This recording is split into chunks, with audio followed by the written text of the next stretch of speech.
Hello everyone, I am Neha and welcome back to my channel. In this video we will talk about descriptive statistic. ये previous video में हम already discuss कर चुके हैं, जिसमें हम ऑर्गेनाइजेशन ऑफ डेटा के बारे में डिस्कस किया था। In this video we will talk about summarization of data.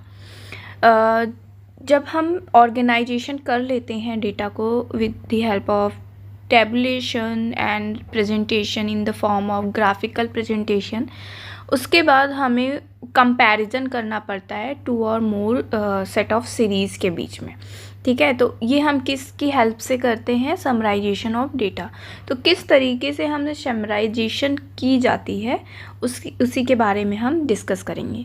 So start करने से पहले अगर मेरी वीडियो पसंद आए तो प्लीज़ लाइक करना, अपने दोस्तों के साथ शेयर करना, और मेरे चैनल पे नए हैं तो प्लीज़ मेरे चैनल को सब्सक्राइब करना फॉर मोर वीडियोज़, जिससे मुझे मोटिवेशन मिलेगा। मैं आपके लिए ऐसे ही इंफॉर्मेटिव वीडियोज़ लाती रहूँगी। So let's begin the topic. So summarization of data में सबसे पहले हम डिस्कस करेंगे मेजर्स ऑफ सेंट्रल टेंडेंसी। तो जब भी हम अपने डेटा को डिस्ट्रीब्यूट करते हैं तो वो cluster around the central value of the distribution.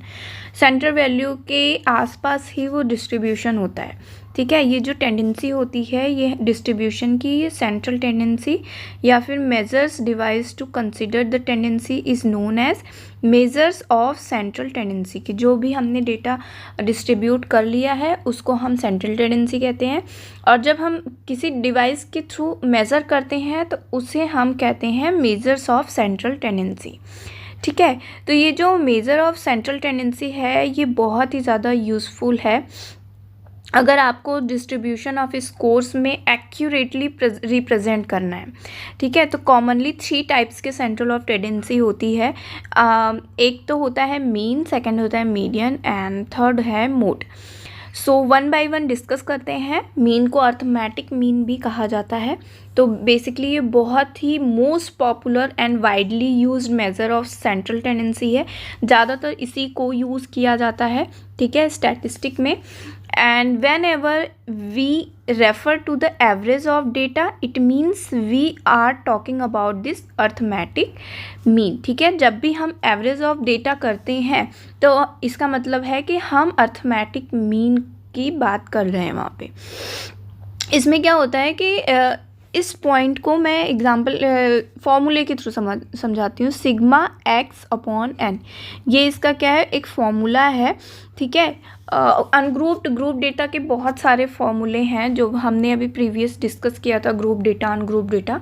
बस सिंपली हम इस फॉर्मूले को ज़्यादा यूज़ करते हैं, और यही यहाँ पर मेंशन है कि obtained by divided the sum of the values. ठीक है, मान लीजिए 1 2 3 4 5 ऐसे वैल्यू दी हुई है, इसको हम सम करेंगे। ठीक है, सम करेंगे तो ये सिग्मा एक्स, मतलब सिग्मा ये जो है ये हमारा सम का साइन है, ये सारे हमारे एक्स हैं। ठीक है, 1 + 2 2 + 3 इस तरीके से सम करेंगे, और नंबर कितने हैं? 5 डिवाइडेड बाई 5 कर देंगे। ठीक है, तो ये हम करते हैं अर्थमेटिक मीन्स में। ठीक है, it is also useful measure of further statistic and comparison among different data sets. ठीक है, नेक्स्ट आते हैं पॉइंट पे कि one of the major limitation of arithmetic is that it can not be computed for open ended class interval. Open ended class interval क्या होती है? ये देखिए, ये होती है ओपन एंडेड क्लास इंटरवल। यहाँ पे आप बिलो मेंशन किया हुआ है, यहाँ पर एबव मेंशन किया हुआ है, तो ये एक ओपन एंडेड फ्रीक्वेंसी होती है। इसमें हम अर्थमेटिक मीन को यूज़ नहीं करते हैं। ठीक है, अब नेक्स्ट आते हैं median. Median is the middle most value in the data distribution. ठीक है, मीडियन जो है वो मिडल मोस्ट वैल्यू होती है, मतलब कि जो भी वैल्यू आती है मीडियन वो मिड में होती है। कुछ डेटा इधर होते हैं, कुछ डेटा इधर होते हैं, और जो मिड में आती है वो हमारी मीडियन होती है।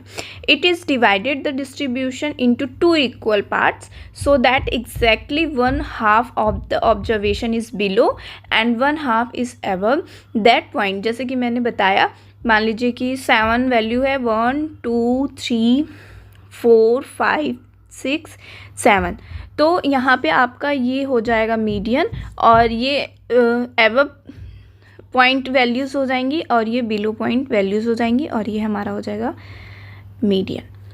ठीक है, since median clearly denote denotes the position of an observation in an array। जब अभी मैंने बताया कि पोजीशन रिप्रेजेंट करती है किसी भी वैल्यू की, जो ऊपर और नीचे वैल्यू थी, आपने देखा, अब बताया मैंने अभी, तो इसीलिए इसको पोजीशन एवरेज भी कहा जाता है कि किसी वैल्यू की पोजीशन को बताती है। ठीक है, thus the more technically median of an array of numbers arranged in order of their magnitude, हम उसको अरेंज करते हैं, ठीक है, orderly, is either the middle value or the arithmetic mean of the two middle values is not मतलब कि हो सकता है कि दो वैल्यू, एग्जाम्पल के थ्रू समझ लेते हैं।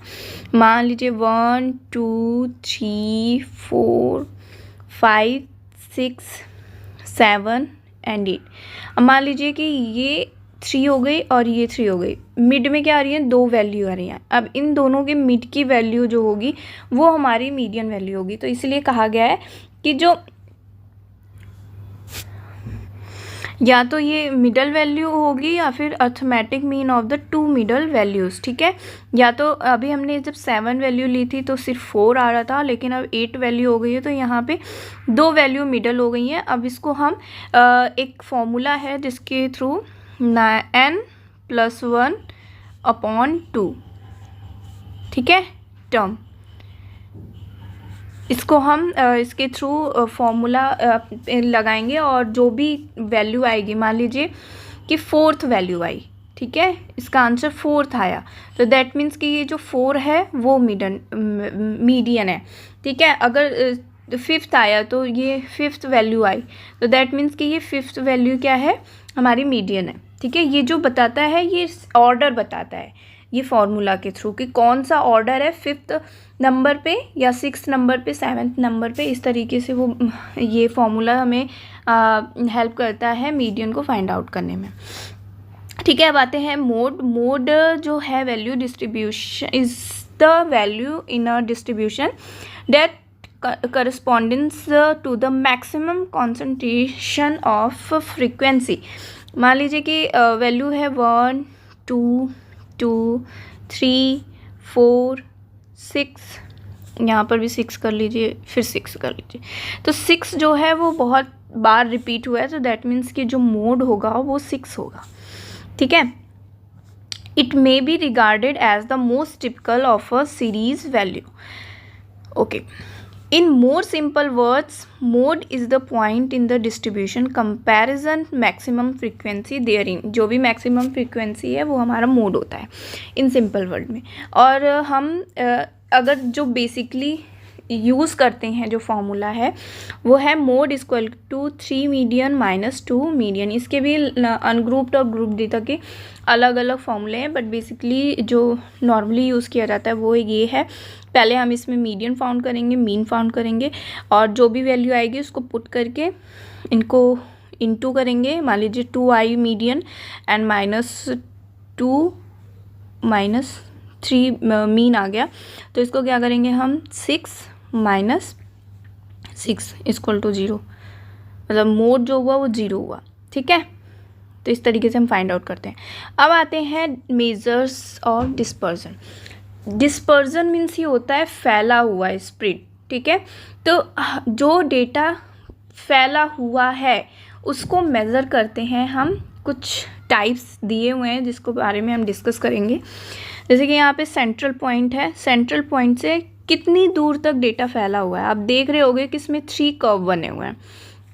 ये सेंट्रल पॉइंट से एक कर्व तो कुछ इस तरीके का बना हुआ है, ठीक है, जो कि सेंट्रल पॉइंट से इतना ही फैला हुआ है।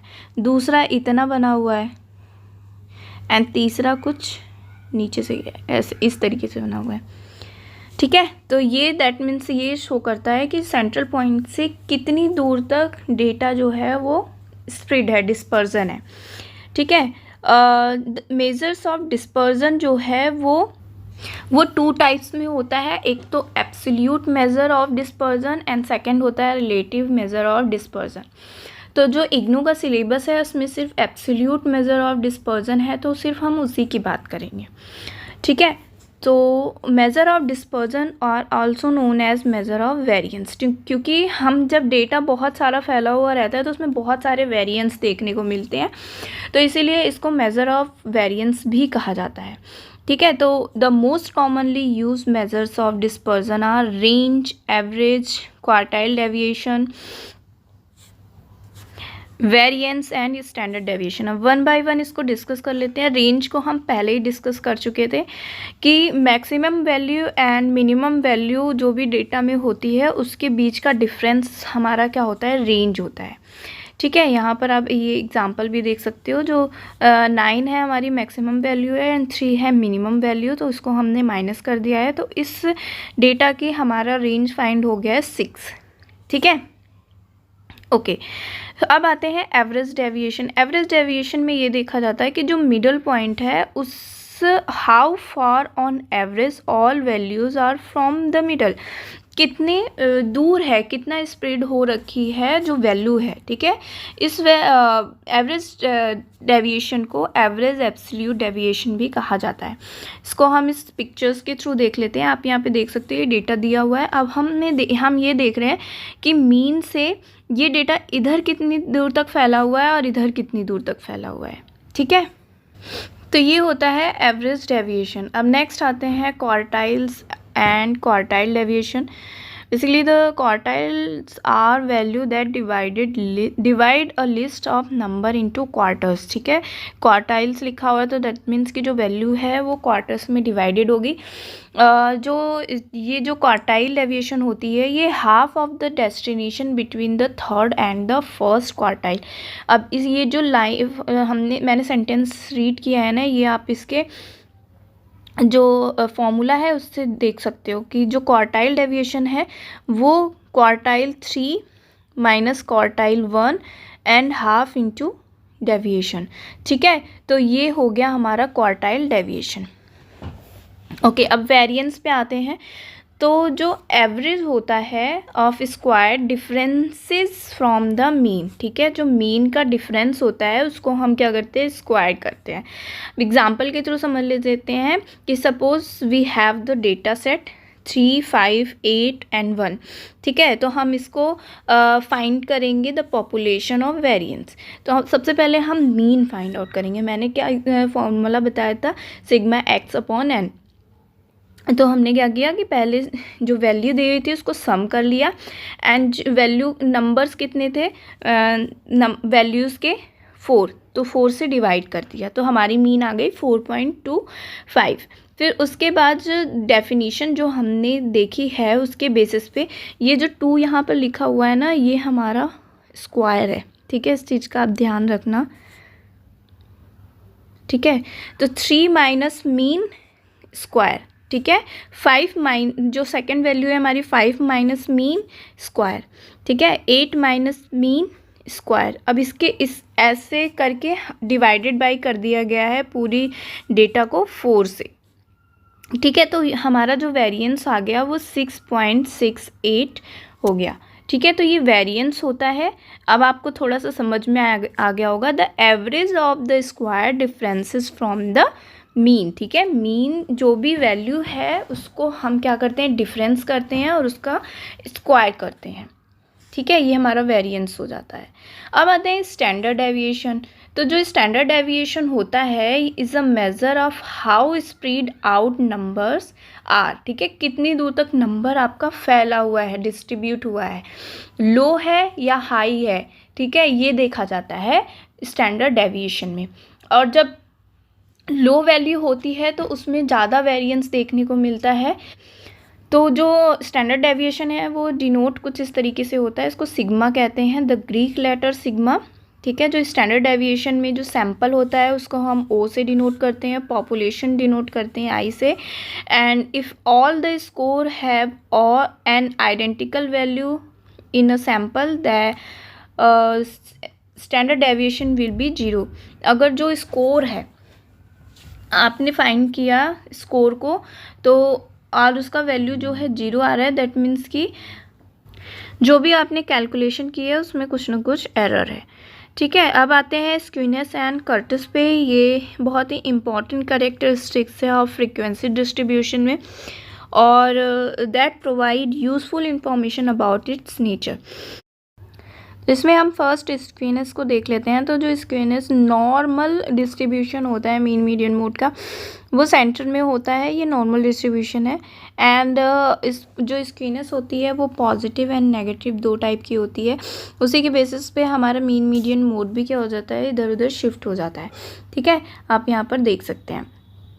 ओके, अब कर्टिस में आते हैं। सो कर्टिस भी थ्री टाइप्स के होते हैं। एक तो नॉर्मल होता है, दूसरा फ्लैट होता है, एंड थर्ड होता है बहुत ही ज़्यादा नॉर्मल से बहुत ही ज़्यादा पीक्ड होता है। तो आप पिक्चर्स में देख ही रहे होगे, तो जो बहुत ही ज़्यादा पीक होता है नॉर्मल से, वो लेप्टोकर्टिक होता है। ठीक है, और एकदम जो फ्लैट होता है वो प्लेटिकर्टिक होता है, और जो नॉर्मल कर्व होता है वो मेसियोकर्टिक होता है। ठीक है, तो ये होते हैं कर्टिंग जो हम फ्रिक्वेंसी डिस्ट्रीब्यूशन में यूज़ करते हैं for compared with normal distribution curve. ठीक है, आई होप ये टॉपिक आपको समझ में आया तो प्लीज़ लाइक करें, अपने दोस्तों के साथ शेयर करें, और मेरे चैनल पे नए हैं तो प्लीज़ मेरे चैनल को सब्सक्राइब जरूर करें। नेक्स्ट वीडियो में मिलते हैं न्यू टॉपिक के साथ, तब तक मेरी वीडियोज़ को देखते रहिए। Thanks for watching.